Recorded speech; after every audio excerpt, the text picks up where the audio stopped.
Penanganan perkara dugaan pemerasan oleh Ketua KPK Firly Bahuri terhadap mantan Menteri Pertanian Syahrul Yassin Limpo di Polda Metro Jaya belum memerlukan supervisi. Perkara ini masih dalam tahap koordinasi.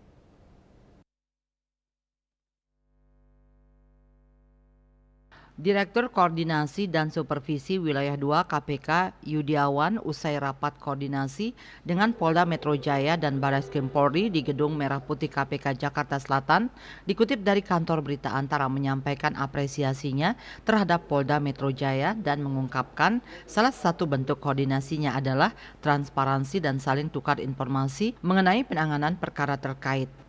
Pada kesempatan yang sama, Direktur Reserse Kriminal Khusus Polda Metro Jaya, Kombes Polisi Ade Safri Simanjuntak mengatakan, hingga saat ini tidak ada hambatan berarti dalam pengadaan kasus yang melibatkan Firly Bahuri oleh jajarannya. Sebelumnya pada Kamis 16 November, Ketua KPK Firly Bahuri memenuhi panggilan penyidik gabungan Subdit Tipidkor Ditreskrimsus Polda Metro Jaya dan Tipidkor Barreskrim Polri untuk dimintai keterangan lanjutan sebagai saksi kasus dugaan pemerasan terhadap mantan Menteri Pertanian Syahrul Yassin Limpo. Firly dijadwalkan diperiksa pukul 10 WIB, namun pimpinan KPK tersebut tiba lebih awal dari jadwal yakni pukul 9 WIB.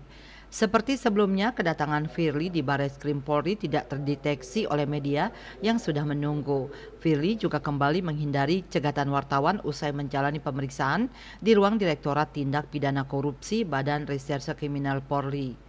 Punawirawan Polri itu terpantau keluar dari ruang pemeriksaan lantai 4 di Tipidkor Barreskrim Polri melalui lobi gedung Rupatama yang merupakan akses VIP bagi pejabat utama Mabes Polri termasuk agenda-agenda Kapolri. Firly yang mengenakan baju batik lengan panjang terlihat dikawal sejumlah ajudannya keluar dari pintu belakang gedung Rupatama sekitar pukul 14 WIB. Dia langsung menuju kendaraan minibus SUV warna hitam dengan nomor polisi B1917 TJK. KMB Bali Pos melaporkan.